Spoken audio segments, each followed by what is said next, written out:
Hey, happy people. Welcome to the Dental Efficiency Podcast, where we help dental professionals optimize their practice, streamline operations, and maximize productivity. I'm Gabe Hofmann, also known as the Dental Efficiency Guy, your host, here to bring you the best strategies, tools, and hopefully insights to take your dental practice to the next level. Whether you're looking to cut costs, save time, or just run a smoother operation, you're in the right place. And we're sure to have some fun. So let's get started. Hey, party people. Welcome to the Dental Efficiency Podcast, the Dental Efficiency Playbook. Sorry, renamed. I'm the Dental Efficiency Guy, Gabriel Hofmann. And you're in the right place to hear insight, tips, tricks, and the occasional cheat code to level up the dental game. Tonight, I am just going to be sharing a little bit about myself. I guess it's a vulnerability night. It's a time to reflect. I was speaking with a friend of mine, Lauren, last night, and we were discussing a few different things, but we dove into the importance of a message. And I don't know that I've ever on a podcast shared really my why or my story. So here it goes. And if you like any aspect of this or it impacts you, the goal is to serve, to help in any way. Please give us a like down below and share if you'd be so kind, because sharing is caring. Anyway, okay, so I guess, man, I think about it. I've been in dentistry for close to 20 years now, and I started not right out of college, but I started my career in sales in the residential leasing for a company. I don't think they're around anymore, but Amley. They did both residential and commercial leasing in Indianapolis, and then I had done my undergrad internship with an administrative multi-specialty physician clinic as an administrative assistant, and worked on a couple of strategic expansion projects for a large national health organization, and it was for 2 satellite sites. So that opened my eyes. I thought I wanted to go into medical administration, and then I learned about DSOs. I didn't know what DSOs were. This was, let's see, this would have been, and Heartland Dental Care was expanding at an astronomical rate. Like, they were growing at like over 400% per year. And they were really the first to expand on that level. And it just so happened that I had a connection. Heartland Dental Care used to put on their boot camp in Evansville, Indiana, where from middle school through college, I grew up, and that boot camp was a big event. And so I learned about it through my mother, actually, because she worked at the center where the boot camp was organized on an annual basis. And I was just amazed. For one, all I knew about dentistry at that point was that I went to the dentist every 6 months, got my cleaning. And I knew the smells and the sounds of the dental office. And that's all I wanted to know about it. But then I learned about the business of dentistry and what Heartland was doing, and was just amazed at the model. And so, fast forward, what was I, about 22 at the time? I was lucky to get a position as a practice administrator and really cut my teeth in an organization that, if you don't know a lot about Heartland Dental Care, they have an amazing training program, and for all levels of management, as well as their providers and their teams. And Bell Leadership is a fantastic leadership development program.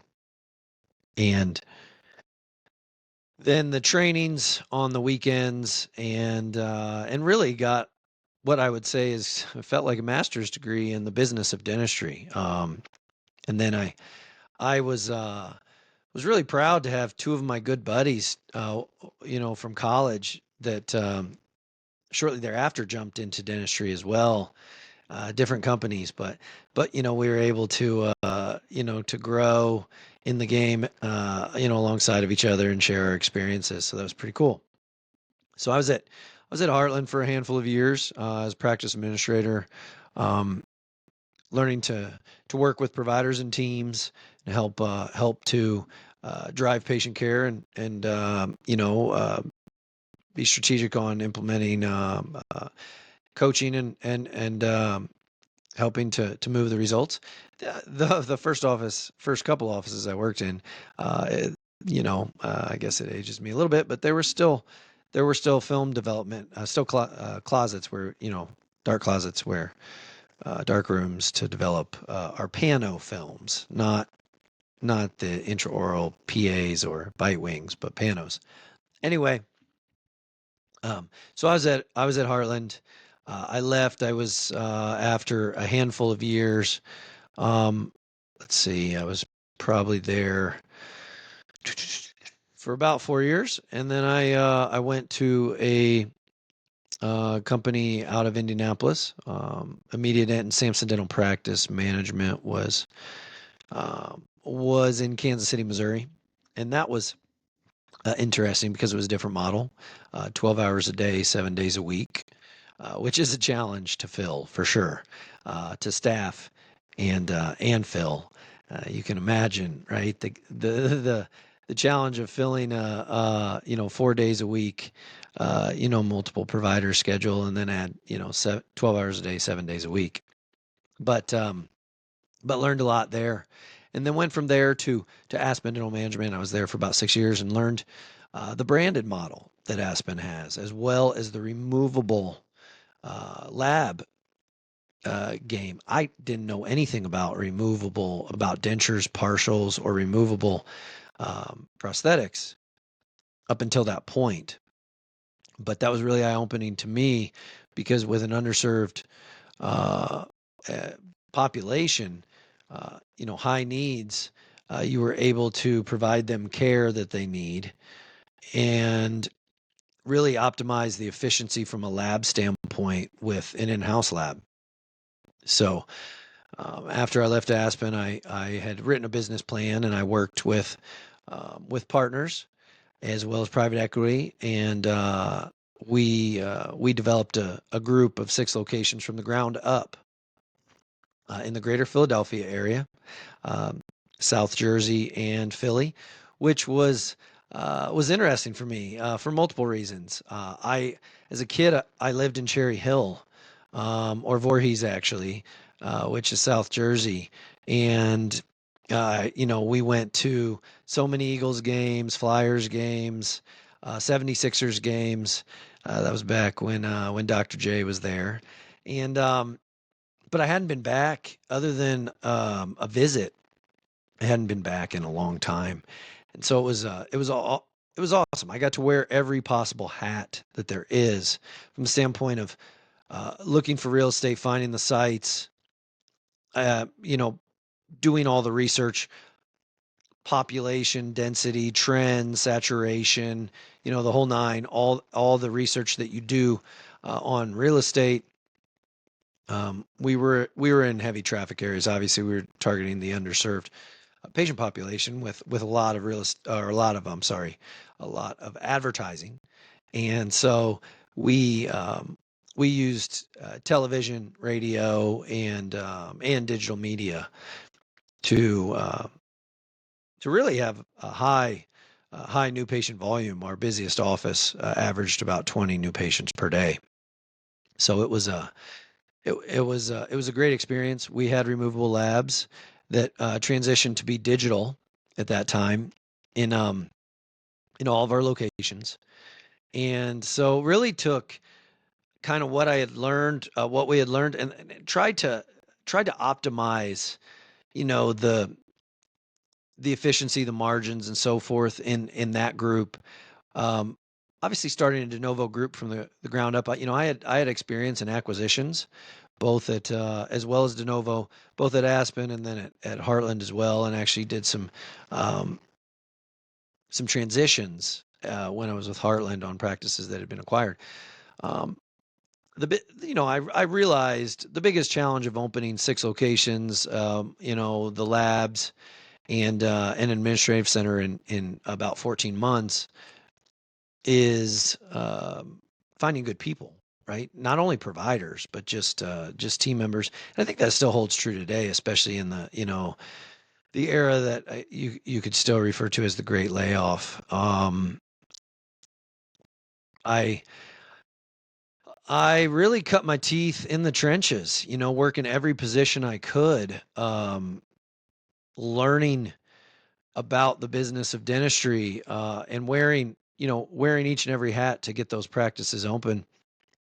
I had some fantastic partners, and I had some really challenged vendor partners, where I thought the relationship was going to be fantastic, and the support wasn't there, or they didn't add value, and so I learned about value add partners pretty quickly, when we really needed the assistance of our partners. So my supply rep in that organization, he was invaluable. And then that's how I met the crew, David Haney and the crew at Dental TI, where when I left Smile Exchange, I got out of operations. Um, I like to joke, I had my fill of babysitting adults, and don't get me wrong, it was a lot more than that. But I at that point was working like 20 hours a day, flying back and forth every week. And my wife and I realized that we were going to have our youngest, Grant, and so I had to trade in my ownership chips and come back home. And so I worked with the team at Dental TI for about 6 or 7 years, and we were um, equipment distribution nationally. And so the equipment game, capital equipment, I learned cut my teeth in that business pretty quickly, and we had an awesome team. Um, but I really learned about not only the equipment, but just the whole procurement process and the decision making process, how practices handle and groups handle not only acquiring equipment, but then depreciating it, as a capital expenditure or Section 179 write-offs, and then learning the ins and outs of the equipment market. And when I talk about cheat codes, there aren't many of them today. But when you can find one, they still exist, whether that's equipment or that's with vendors, right? And when I say cheat code, that is being able to add price or get a great price, get impeccable service and support, and get the best quality on the market or comparable quality to the best on the market. It's just hard to find that today. Normally, you can only get 2 out of 3. And I have the dental efficiency playbook. Uh, that my book will be coming out soon, hardback and the digital copy. And so, over that almost 20-year period of time, just learning the ins and outs of of dentistry, the wins, the trials, whether that's building teams, whether that's finding locations, marketing, advertising, retaining patients, creating loyalty plans, and um, coaching and developing and using third party resources, right? Going farther together as opposed to trying to do it all internally, using your resources to maybe get not only the value add of assistance, but referrals to other organizations, maybe free CEs, and we used to call it triple dipping, but be able to get the, for instance, on supplies, get the +1 extra supply, get a discounted price, and get CEs, right? So those situations are procurement strategies for groups that that still hold true today. There's software that definitely makes it easier to be within budget that I always recommend using something that simplifies that process, right? Makes it the most efficient, both from an ordering standpoint as well as a, uh, you know, being able to track it on a consistent basis, and everyone that needs to see it to be able to see it real time. So, anyway, that's just a little bit about the dental game, my experience. Which brings me to today, right? The dental efficiency guy was a name given to me by some fantastic people in dentistry that are friends and mentors, and that that I have been lucky enough to do some business together. I'll give a shout out to one, Dr. Catrice Austin, celebrity branding. She's fantastic, and so the dental efficiency guy was the culmination of all that experience, and for the last 3.5 years, I have implemented robotic process automation, which for about the last 2 years with AI in group practices of all different sizes, large single practice up to group practices, as well as coach them on the strategies that I mentioned before, which were really just value add based on the relationship, right? Whether that's procurement, recommending, connecting to other individuals, I still love to do that today. So, if you follow me, we're connected, and you have a question about a service, or ever have a question about anybody that is either a guest on my podcast, or that I am a guest on theirs, or that I mention, please don't hesitate to reach out, because I am more than happy to make the connection.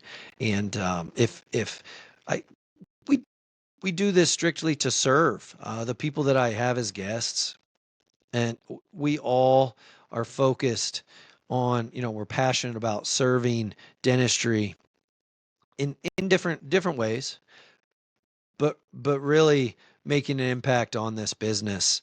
And as I say in my intro, to level up the dental game. So, but shout out to Lauren, from a vulnerability standpoint, right? I'm a dual entrepreneur. I have the dental efficiency guy, or Active Eyes, as well as GSEG Surgical, which are equipment lines, specialty equipment lines for dentistry and medical. I've worked with not only dental and dental specialty, but modalities that are similar on the medical side, like in model, like ENT, um, limited pediatric urgent care, and plastics, gyno, some others. But mostly ENT and dental, because there's crossover from the standpoint of microscopes, as well as some cabinets and smart chairs, equipment like that. So that's a little bit about my story. My why: I have 3 kids and a wife. That is my motivation day in and day out. And I am a firm believer that iron sharpens iron. If you don't have mentors in your life, or people to hold you accountable, to coach and develop you, you definitely should. I know I do, and they push me each and every day.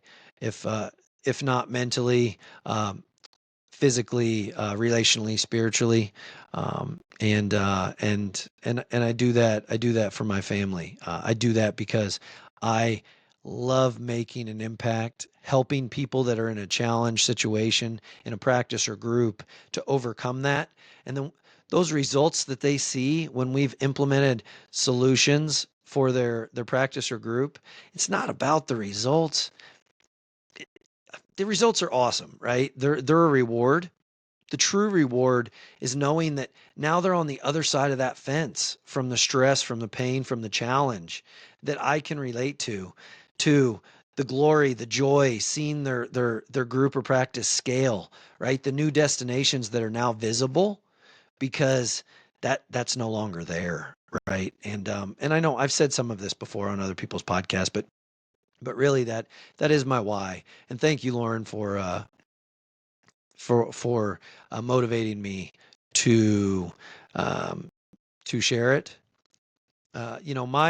My failures in business, as an entrepreneur, my failures in business as an employee, and my wins, all help to shape who I am as a coach, as a mentor, as a as a vendor partner.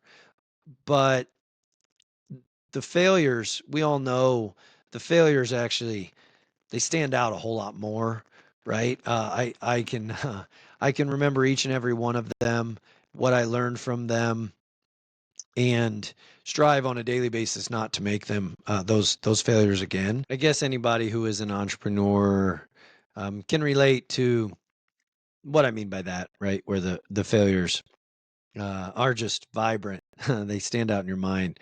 The wins are great. The joy, the successes that you celebrate, hopefully on a daily basis, are awesome, and they keep you moving forward. But when you make those mistakes, they, for whatever reason, imprint in your mind, and you can remember the details, every detail of them. But yeah, the grind is real as an entrepreneur, and what's fantastic about it, as I mentioned, the connecting previously, right? Connecting people, great people in this industry. Um, it's so awesome to do, to see where, just a simple conversation, or an introduction can create synergy that becomes, a joint venture or a project or something else. And who knows where, that seed, that's planted, will grow. And so it's really, really cool.